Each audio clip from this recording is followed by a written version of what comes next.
Corinthians vai poupar? Cara, eu não sei te dizer ainda, né? Eu até busquei informação com um amigo meu, né? O voz da torcida do Corinthians lá em São Paulo, meu amigo Careca. Eu até mandei mensagem para ele para poder ver o que é que ele podia me abastecer de informação, mas até então ele não me passou um feedback, né? Mandei mensagem para ele hoje pela manhã, então ele não pode não ter visto ainda. E eu realmente não sei. O Corinthians jogou contra o Velo Clube com o time bem mexido. Então, eu não sei se o planejamento do Corinthians era mexer o time contra o Velo Clube e jogar força máxima contra Bahia e Flamengo. Talvez o planejamento do Corinthians tenha sido esse, né? Eles jogaram no final de semana contra o Velo Clube, né, no Campeonato Paulista, venceram o jogo por 1-0. E a escalação foi a seguinte: eu vou trazer para vocês a escalação que eles jogaram contra o Velo Clube para vocês verem como é que eles entraram em campo, né? Porque eles entraram em campo com o time um pouco mexido e é possível que eles tenham, obviamente, segurado por conta desse jogo. Tá aí, ó. Eles entraram em campo com a seguinte escalação: Hugo Souza no gol, Pedro Milans, é o lateral direito que eles contrataram do Peñarol, né? Acabou de chegar. André Ramalho e Gabriel Paulista formaram a dupla de zaga e Hugo formou aí a linha de 4 defensores ali na defesa. No meio-campo, Charles, André, Matheus Pereira e Rodrigo Garro. E na frente, Vitinho e Guinegão. Essa foi a formação que o Corinthians mandou a campo, né? No banco, por exemplo, estavam o lateral direito Mateuzinho, o volante Breno Bidon, o atacante Yuri Alberto, o zagueiro Gustavo Henrique, o outro volante Ranielli, Carrígio, Matheus Bidu, jogadores que são titulares do Corinthians estavam no banco. Então foi um time mesclado, né? André Ramalho é titular, Hugo Souza é titular, Matheus Pereira vem sendo titular do Corinthians, pelo menos os jogos que eu vi contra o Santos, por exemplo, ele foi titular, jogou muito bem, né? Enfim, então, alguns jogadores aí que estão nesse time são titulares, mas a maioria dos titulares estavam no banco. Foram relacionados, entraram no segundo tempo, mas estavam no banco. Então, é um Corinthians que mexeu no time para enfrentar o Velo Clube no Campeonato Paulista. E é possível que essa mexida no time tenha sido com foco no Bahia na história do Campeonato Brasileiro. Então, é possível que tenhamos um Corinthians com a força máxima contra o Bahia. Inclusive, existe a possibilidade de Memphis Depay ganhar minutos na partida de amanhã. Seria a estreia de Memphis na temporada e é possível que ele ganhe minutos, né? Não sei se ele vai sair como titular, não sei como é que tá a condição física dele, mas é possível que ele ganhe minutos na partida de amanhã contra a equipe do Bahia. Então, nesse cenário, o pessoal tá dizendo que Matheus Pereira comeu a bola contra o Santos. Comeu, velho. Jogou pra cacete. Comeu mesmo. Eu assisti o jogo, né? O Santos empatou no finalzinho, mas o que Matheus Pereira jogou foi, assim, foi surpreendente. Não surpreendente no sentido de que ele não é um jogador interessante, porque sempre foi. A gente sempre falou sobre isso aqui. Mas a personalidade que ele chegou jogando no Corinthians, né? Que tem uma camisa muito pesada, de se observar, né? De se pontuar. Luiz Teles, o que é que você espera? Né? Não sei se você tem algum contato aí com algum amigo seu de São Paulo, alguma informação, mas o que é que você espera desse Corinthians? Será que o Corinthians vem com a força máxima, vem mesclando de novo assim um time mais ou menos para poder se preparar para o jogo de domingo? Ou você acha que não vai ter conversa não, que vai ser papirão e vai ser uma estreia duríssima fora de casa? Cara, vai ser uma estreia duríssima fora de casa, né? O Corinthians se mostra competitivo mesmo sem sua equipe titular. Então, jogando em casa é sempre complicado. Isso não significa que a gente também não seja competitivo contra eles. E a tendência é a gente não ver o Corinthians com força máxima, porque ainda está adaptando. Os jogadores voltaram de férias tem pouco tempo, né? O Memphis só deve ganhar minutos, né? Segundo reportagens da imprensa especializada no Corinthians. Então a gente deve ver uma equipe com a força máxima possível, eu diria, mas não com sua força máxima. Eu acho que a escalação no fim de semana ela já deixa uma porta bem aberta em relação à escalação de mais titulares do que que foram disponibilizados para essa outra partida, né? Então a gente deve ver em campo muito provavelmente Bidon, Yuri Alberto, Mateuzinho, né? Muito provavelmente a gente deve ver esses jogadores em campo. Agora, não será a força máxima do Corinthians, né? Essa força máxima ela está ainda em tempos de ajuste, né? E sendo que o Corinthians tem uma final importantíssima para disputar, né? Um jogo de muito holofote, valendo troféu, valendo título, valendo grana, que é o que mais o Corinthians nesse momento mais necessita, mais do que uma boa largada no futebol, no Campeonato Brasileiro. Então, por estar priorizando a final da Supercopa, certamente o Corinthians vai mandar a campo contra o Bahia apenas o seu melhor possível e não o que tem de melhor.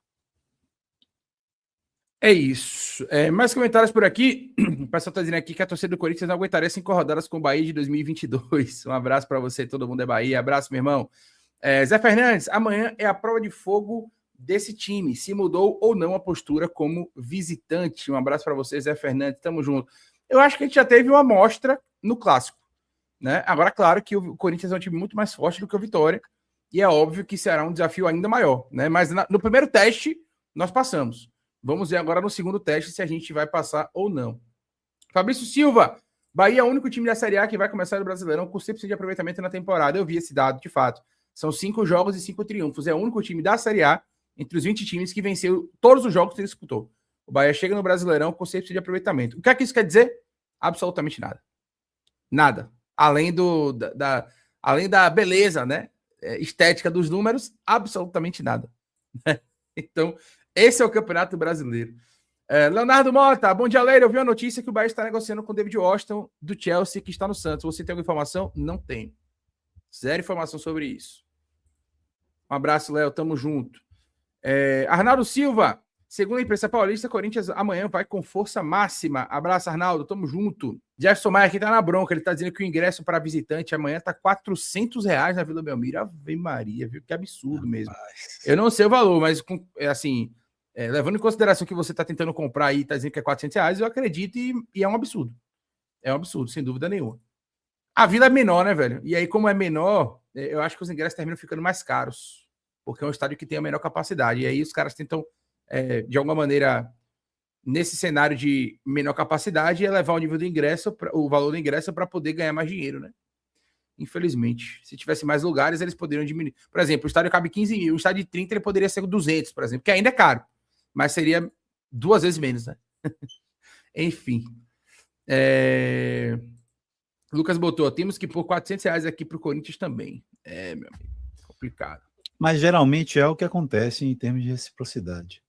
O problema é que, pelo regulamento geral da CBF, se eu não me engano, é no regulamento geral, o mesmo, o valor para o visitante precisa ser proporcional a um valor cobrado para a torcida local em local similar. Né? Você não pode botar o preço do visitante lá em cima e você não tem um local no seu estádio que você não cobre a mesma coisa para o seu torcedor. Né? O Bahia, durante muito tempo, fez isso aí no Oeste Intermediário, né? Que eram, na verdade, ingressos que boa parte deles eram trabalhados com parceiros comerciais do clube, etc. Mas o preço cheio na bilheteria era o preço similar dos visitantes. E é mais ou menos como acontece. Então, se o Corinthians cobrar 400 lá, o Bahia certamente vai cobrar algo similar por aqui também. É isso. Tiago Machado, Leira, vou ser muito sincero, seja, como o jogo de volta da Liberta será fora, eu prefiro colocar o titular para focar na preparação do que colocar numa final que não vale nada e fase de grupos vale muito. Eu concordo com você, só que eu vou te dizer, o seu pensamento não é o pensamento da maioria da torcida. A maioria da torcida, ela pensa em ser campeão. É baiano. Eu também acho que o baiano não vale zorra nenhuma. A minha preparação seria igual à sua. Só que a pressão da torcida vai ser, com certeza, vai ser focando em Campeonato Baiano. Pode ter certeza. Mas eu faço um adendo aí, Leiro. Eu acho que a torcida mesmo, ainda mais no resultado do Bavi e tudo que aconteceu, a torcida iria confiante se a gente fosse para campo com o time reserva, que é um time totalmente capaz de ser campeão, desde que, e aí vem o adendo, que não seja o Bavi. Tanto uma semifinal quanto uma final, né? Possivelmente o Bahia iria a campo com os seus titulares, né? Desde que seja um Bavi, um jogo em casa, etc. O Bahia faria esse sacrifício na tabela, porque, de fato, perder uma semifinal, uma final para o Vitória, tem um peso aí de moral, né? Para pode prejudicar o resto da caminhada do time em outras frentes, seja Libertadores, seja Campeonato Brasileiro. Então eu acho que o Bahia chegasse na final contra o time do interior, disputando a semifinal contra o time do interior, muito provavelmente o Bahia iria a campo com o time reserva e a torcida não faria muito barulho por isso, não. Contra o time no interior, eu acho que teria um entendimento maior. Mas eu tô levando em consideração que a gente vai enfrentar a Vitória em algum momento, seja na semifinal ou na final. E aí, assim, pela lógica do que aconteceu para esse próprio Bavi, porque assim, quando eu falei aqui que eu iria com o time reserva, só faltaram me matar, né? Aqui no chat. Você é maluco, você não sabe o que é rivalidade, você não sabe o que é Bavi, não sei o que, Nutella. Foi o que falaram para mim aqui. E eu falei desde o princípio, o Bahia tem que usar um time mais claro, tem que usar um time reserva, tem que colocar jogadores da base nesse Bavi, porque é um Bavi que não vale muita coisa. Vale mais para o Vitória do que para o Bahia. A gente falou sobre isso aqui, né? O Vitória tinha que ganhar o jogo. Olha a merda que o Vitória tá agora. O Bahia tá com 15 pontos e o Vitória tá com 6. E o Vitória pode terminar a rodada fora do G4. Né? Fora do G4. Então, é algo que realmente fazia sentido naquele momento. Mas concordo, se a gente chegar na final contra um time do interior, aí acho que as coisas ficam um pouco mais tranquilas, como foi, por exemplo, a mesma lógica da final contra o Confiança. Se nós tivéssemos chegado na final de Copa do Nordeste contra um time de maior nível, né, a gente teria que ir com mais força. Foi contra o Confiança, a gente conseguiu ser campeão, goleando nos 2 jogos com o time mesclado. Né? Everton Ribeiro nem entrou em campo. O Everton Ribeiro nem entrou em campo. No jogo da ida, por exemplo. Na volta eu não lembro, sinceramente. Mas na ida ele nem entrou em campo. Né? Na ida ele nem entrou em campo. E eu tava lá em Aracaju, ele ficou no banco o tempo todo, só aquecendo. Ele, Juba, para os jogadores que nem entraram em campo. E a gente jogou dessa forma. Então, se chegarmos na final contra o time do interior, pode ter certeza que o Bahia vai seguir o planejamento à risca. Agora, se a gente chegar na semifinal ou final contra o Vitória, a pressão da torcida, a pressão da rivalidade, a pressão de ser um clássico, vai fazer com que o Bahia vá com mais força. Pode ter certeza disso. Luiz Teles, foco no Brasileirão. Elenco do Esquadrão trabalhou na tarde desta segunda-feira. Bahia se representou ontem, né? Fez um treino ontem à tarde para o início do Campeonato Brasileiro e tá aqui, ó. Parte do elenco do Bahia se representou na tarde desta segunda-feira no CT Evaristo de Macedo, um dia após vencer o Bavi 505 no estádio do Barradão pelo placar de 1-0. O grupo deu início à preparação para a estreia no Campeonato Brasileiro na próxima quarta, diante do Corinthians, em Santos. Os atletas que atuaram por mais de 45 minutos no Clássico não participaram das atividades em campo. Os demais jogadores realizaram o treinamento normalmente. Antes das atividades no gramado, o preparador físico José Mário Campês comandou um trabalho na academia. No campo 2, os atletas participaram de um trabalho tático-técnico com foco em passes, duelos e finalizações. Na sequência, o grupo seguiu para o campo 1, onde o técnico Rogério Ceni comandou um treinamento tático de 11 contra 11 em campo ampliado. Durante a atividade, o treinador fez intervenções em diversos momentos para ajustes de posicionamento e novas instruções. Sanabria seguiu com o trabalho de transição no gramado, enquanto Juan Pablo, substituído no Bavi após uma entorse traumática no tornozelo esquerdo, trabalhou na fisioterapia.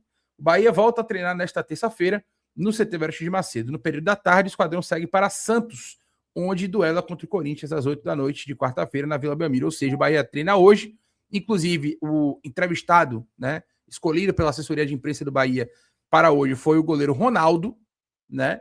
E após o treino, né, hoje à tarde ainda, o Bahia já viaja para Santos, onde joga contra a equipe do Corinthians amanhã, às 8 da noite, na Vila Belmiro. Lembrando, amanhã tem pré-jogo e pós-jogo, tá? Amanhã tem pré-jogo e pós-jogo. Então fiquem atentos como o jogo acontece às 8 da noite. A gente terá um pré-jogo começando ali a partir das 16 horas, 4 da tarde, 4 e pouca, 4h15 mais ou menos. E o pós-jogo acontecendo assim que a bola terminar de rolar, às 22 horas, né? Portanto, assim que a bola terminar de rolar, assim que o jogo acabar, a gente entra ao vivo no pós-jogo às 10 da noite para poder bater um papo com vocês sobre essa estreia do Bahia no Campeonato Brasileiro. O pessoal tá aqui, escala o time de amanhã, Leiro.